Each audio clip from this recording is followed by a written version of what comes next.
Hello, and welcome to another edition of Only in Illinois, your weekly video recap from Reboot Illinois. I'm Madeline Dubeck here with Matt Dietrich, and this week, more political games in Springfield.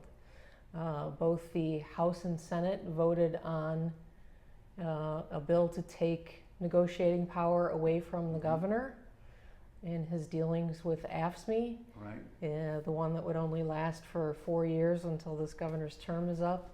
And they also voted on a couple of bills to deal with funding for social services like Catholic Charities, Lutheran Social Services, many, many more, and funding for all of our public colleges in the state of Illinois. Right.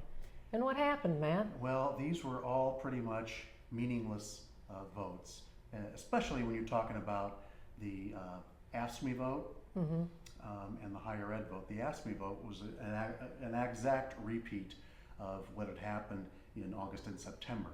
Governor Bruce Rauner vetoed a bill originally that would have taken a lot of his power away in negotiating with AFSCME Council 31. That's the largest union of state employees. We saw the higher education bill go through. We had a pretty good idea that that was not going, all these things have to pass by veto-proof majorities. And in the House right now, that's pretty much not happening.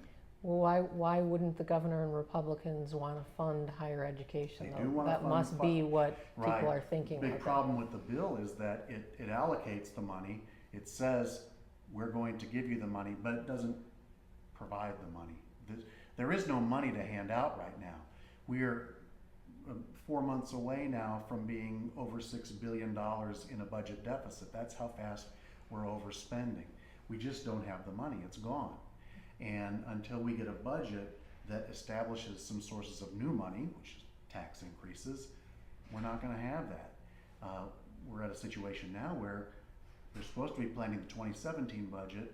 They still haven't given colleges any money for 2016.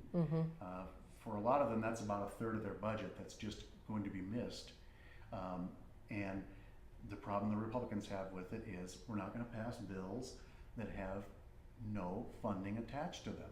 You have to have real money backing this up. You can't just, it's just like having a checkbook full of checks and continuing to write checks. Now, there was some discussion this time around this week about maybe digging into some of those special funds that we've talked about before, but there's probably not enough there to cover all the spending that was in this bill. And I think what we heard during the debate was that Republicans see that as another gimmick. And this is, they don't want piecemeal budgeting. They want to sit down and work out a budget that makes cuts if we need to make cuts, and decides where new revenue is going to come in. So until we get past that, we're going to be exactly where we were. What we saw in Springfield this week, though, was you saw the Democrats bringing these bills out largely to get Republicans to vote against them, so that now the Democrats can say, look at what the Republicans did. They don't want to fund schools. They're taking away promised financial aid from needy students. Look what they've done. And really, senior citizens and Right. people who need Catholic Charities and Lutheran Social Services. And this is where it gets very hard to follow, and this is where you get these mailers that paint in very broad strokes, and they're going to say, your Republican legislator voted against college Eastern funding. Illinois University. Right, depending on where they're going out, because there's one of those universities in every region of the state. So that's what we saw this week. So we just paid for all these guys to get together and vote for the purposes of political mailers and commercials and phone calls from phone banks. Pretty much. And to gin up the labor unions to get out the vote, etc. Right, and to give the Republicans, of course, a chance to vent on the floor, which they did plenty of. And everybody was venting. There was a lot of venting going on, and the argument is the same on the Republican side, that we're handed these bills. This isn't a compromise. They're presented as compromises, but they're not, because they're worked out and then they're handed at the last minute to the Republicans to read. Until these two sides decide, until the leaders decide that we are going to make some concessions to the other side, we can't let this go on any longer. This is going to continue. And the aggravating thing is, as we've written ad nauseum on rebootillinois.com, there are plenty of places where on the round or turnaround agenda, make Right. a few adjustments on workers' compensation. It's not going to be exactly the way the governor wants it. That version's not going to happen. It's just not going to happen. But there are plenty of ways that workers' compensation could. And if you're looking at the goal of getting employer workers' compensation insurance costs down, there are plenty of ways to address that.